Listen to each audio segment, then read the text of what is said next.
Hello friends, मैं Manish Chopra APS online classes में आपका एक बार फिर से स्वागत करता हूं। आज हम अध्याय फर्स्ट के जो न्यूमेरिकल चल रहे हैं उनमें पहला प्रश्न जो आपके आंकिक प्रश्न होता है, आंकिक प्रश्न का पहला प्रश्न सोल्व करेंगे। पहला क्वेश्चन है, वायु में एक दूसरे से 30 सेंटीमीटर की दूरी पर रखे दो छोटे आवेशित गोलों पर क्रमशः 2 × 10⁻⁷ और 3 × 10⁻⁷ कूलाम आवेश है।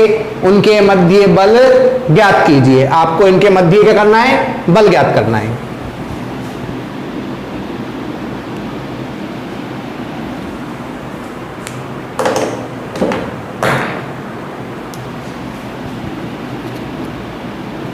हल देखें इसका। R बराबर दे रखा आपको 30 सेंटीमीटर। सेंटीमीटर का मतलब इसको मीटर में चेंज करेंगे 10⁻⁻² मीटर। Q1 आवेश दे रखा है आपको 2 × 10⁻⁷ कूलाम। Q2 3 × 10⁻⁷ coulomb. आपको क्या करना है? बल निकालना है। फॉर्मूला होता है F बराबर K Q1 Q2 upon R²। K का मान 9 × 10⁹, Q1 का मान 2 × 10⁻⁷, Q2 का मान 3 × 10⁻⁷ अपॉन R² का मान, R का मान है 30 सेंटीमीटर। 30 × 10⁻², 30 × 10⁻², स्क्वायर इसलिए 2 बार लिख दिया। अब देखें, इसको सोल्व कर लें। ये कट जाएगा 10, ये कट जाएगा 10, ये हो जाएगा 10⁻²। 10⁻² में से 10⁻⁻² खत्म कर देंगे, यहां बचेगा 10⁻⁻²। अब इसको सोल्व कर लेते हैं। यह है 3, यह है 2, 3 दूनी 6 इंटू ऊपर है देखें 10⁻14, 10⁻14 और ये 10⁻² को ऊपर लाएंगे तो ये 10⁻13, तो 10⁻11, तो 10⁻11 और ये 10⁻14 घटा देंगे तो 10⁻11 में से 10⁻14 घटाएंगे तो आपके पास बचेगा 10⁻³ न्यूटन। 6 × 10⁻³ न्यूटन। आपका दूसरा प्रश्न है, दो समान धातु के गोले 10 माइक्रोकूलाम तथा -20 माइक्रोकूलाम आवेश से आवेशित हैं। यदि इनको एक दूसरे के संपर्क में लाकर पुनः उसी दूरी पर रख दिया जाए तब दोनों अवस्थाओं में बल ज्ञात कीजिए। ठीक है, पहले दो गोले हैं, उनके मध्य बल निकालेंगे, फिर वो दोनों एक दूसरे के संपर्क में लाकर उन्हें उतनी ही दूरी पर रख दिया तो उस स्थिति में बल निकालेंगे और दोनों बलों का अनुपात निकालना है। देखें कैसे करेंगे। Q1 बराबर दे रखा है 10 माइक्रोकूलाम। माइक्रो का मतलब 10⁻⁻6 कूलाम। Q2 बराबर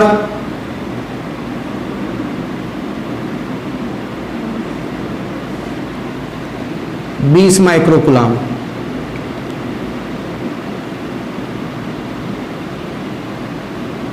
(10⁻⁻6). ठीक है भाई। अब आपको क्या निकालना है? इसके बीच बल निकालना है। बल कितना हो जाएगा? F बराबर K Q1 Q2 upon R²।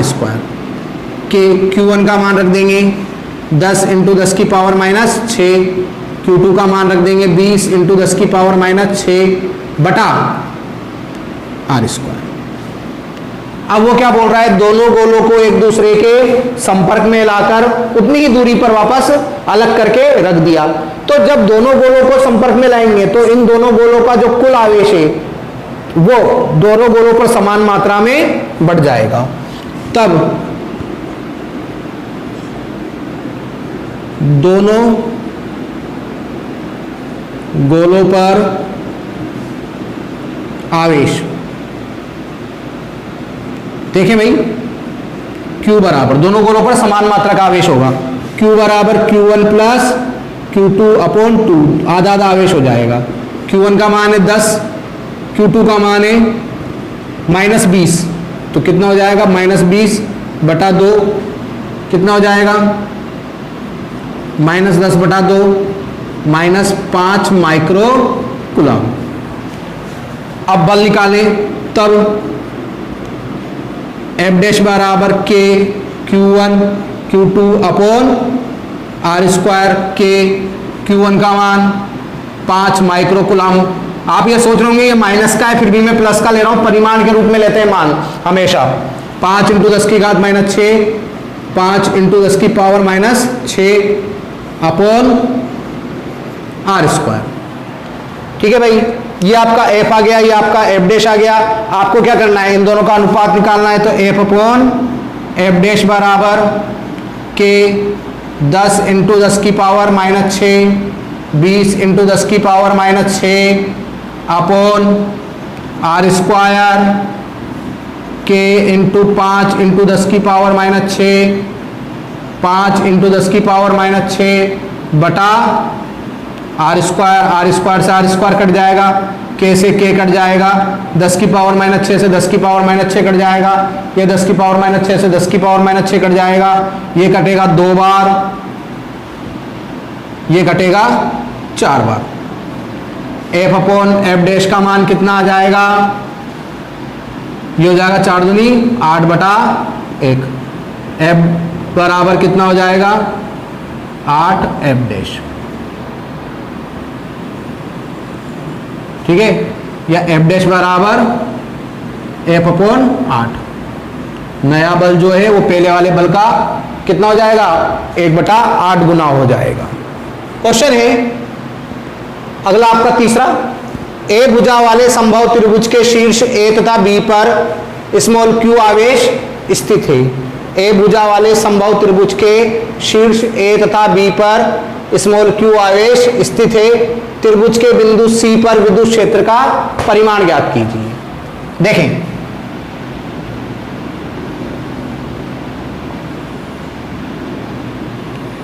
यह संभव त्रिभुज बना लिया अपन ने, A B C, यहां पर Q आवेश है, यहां पर Q आवेश है, यहां से यहां तक की दूरी A, यहां से यहां तक की दूरी A, यहां से यहां तक की दूरी A।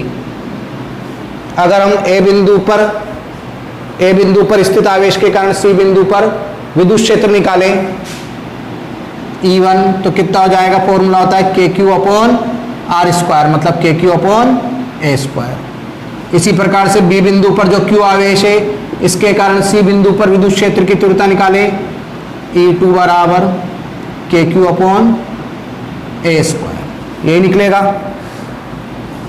इस बिंदु के कारण इस बिंदु पर विद्युत क्षेत्र की तीव्रता की दिशा निकालें, तो यहां पर अपन रख लेते हैं परीक्षण धनावेश प्लस का Q0। इस आवेश के कारण इस आवेश पर बल लगा लेंगे, तो विद्युत क्षेत्र की तीव्रता की दिशा इस ओर, इसके कारण इस पर बल निकालेंगे, ये आवेश इस आवेश को प्रतिकर्षित करेगा, इसकी दिशा इस ओर। ये E1 ये E2, विद्युत क्षेत्र की दिशा अलग अलग है, इनका परिणामी अपने को निकालना पड़ेगा। परिणामी निकालेंगे तो इनका परिणामी इनके कटान बिंदु से होकर जाएगा E।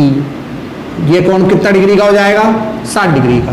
तो E बराबर परिमाण निकालेंगे, E बराबर P स्क्वायर मतलब √P स्क्वायर मतलब E1 स्क्वायर, Q स्क्वायर मतलब E2 square, 2E1 E2 cos theta, theta की जगह 60 डिग्री।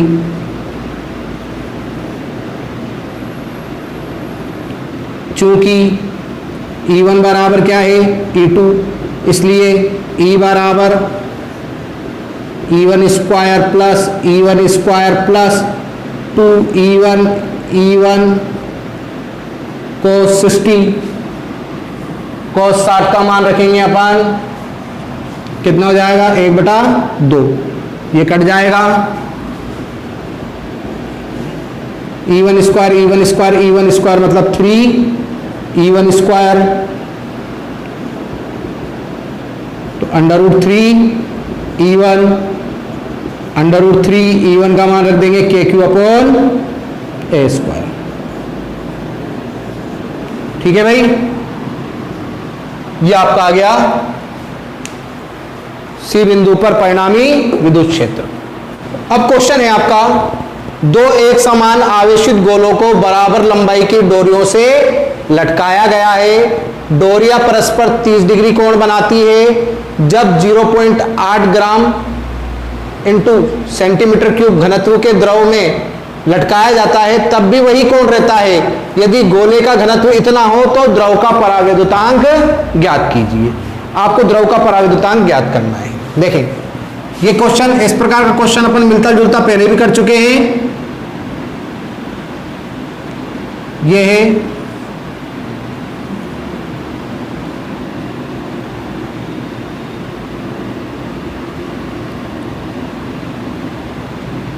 ये थीटा बराबर 15 डिग्री, ये थीटा बराबर 15 डिग्री, ये x, ये q आवेश, ये q आवेश, इस पर बल इधर लगेगा, इस पर बल F इधर लगेगा। ठीक है, ये इसका आलंबन बिंदु O मान लिया। यहां तनाव बल T इधर लगेगा, यहां तनाव बल T इधर लगेगा।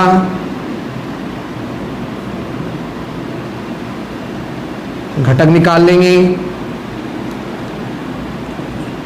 ये भी थीटा हो जाएगा, ये भी थीटा हो जाएगा, ये हो जाएगा T cos थीटा, ये कितना हो जाएगा T cos थीटा, ये कितना हो जाएगा T sin थीटा, ये कितना हो जाएगा T sin थीटा। ये पहले ही बता चुका हूं मैं आपको चित्र से।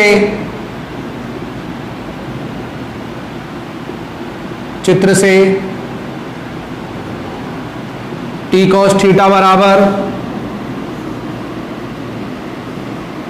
कितना हो जाएगा m g T sin theta बराबर f,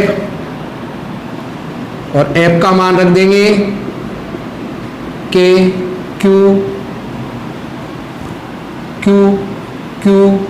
अपॉन एक्स स्क्वायर। तो T sin थीटा बराबर K Q square upon x square, समीकरण नंबर 2। ठीक है भाई। अब समीकरण 1/2 करने पर, समीकरण 1/2 करेंगे तो tan थीटा बराबर बन जाएगा आपका mg K Q स्क्वायर, और एक्स स्क्वायर को ऊपर ले आएंगे। ठीक है भाई। K बराबर होता है आपका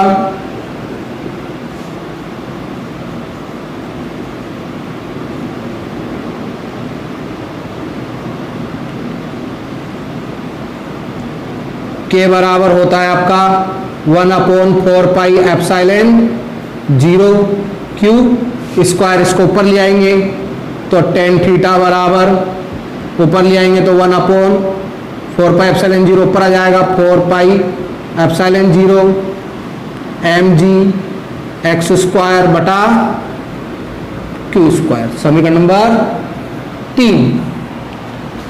अब देखें,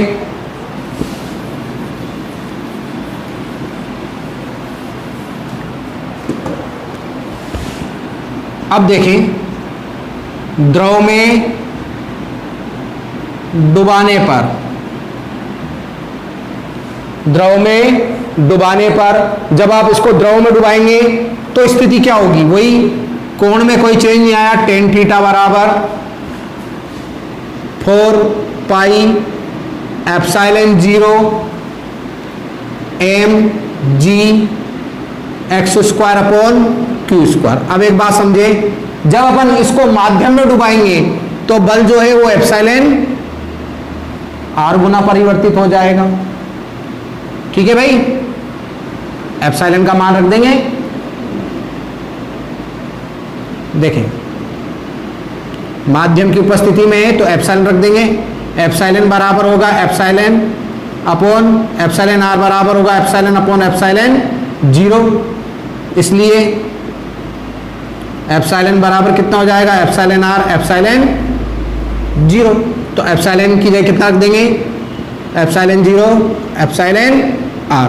दूसरी बात, द्रव्यमान में कोई परिवर्तन नहीं आएगा, परंतु त्वरण गहराई में जाने पर परिवर्तित होगा, तो जी डैश लिख देंगे।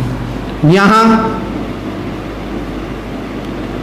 जी डैश बराबर जो होता है जी 1 माइनस डी द्रव अपॉन डी ठोस। ये 11th क्लास से निकलता है फॉर्मूला। हम इस क्वेश्चन में ज्यादा इसको निकाल नहीं सकते, तो बहुत बड़ा क्वेश्चन हो जाएगा ये। तो tan थीटा बराबर epsilon R 4 pi epsilon 0 M G dash X square upon Q square. तो ये समीकरण नंबर 4 डाल दिया। अब अपन समीकरण 3 और 4 की तुलना कर लेते हैं। समीकरण 3 और 4 की तुलना करेंगे तो दोनों जो है tan थीटा के मान है, इसलिए epsilon R 4 pi epsilon 0 M G dash into X square बटा क्यू स्क्वायर, ये हो जाएगा 4 पाई एप्सिलॉन 0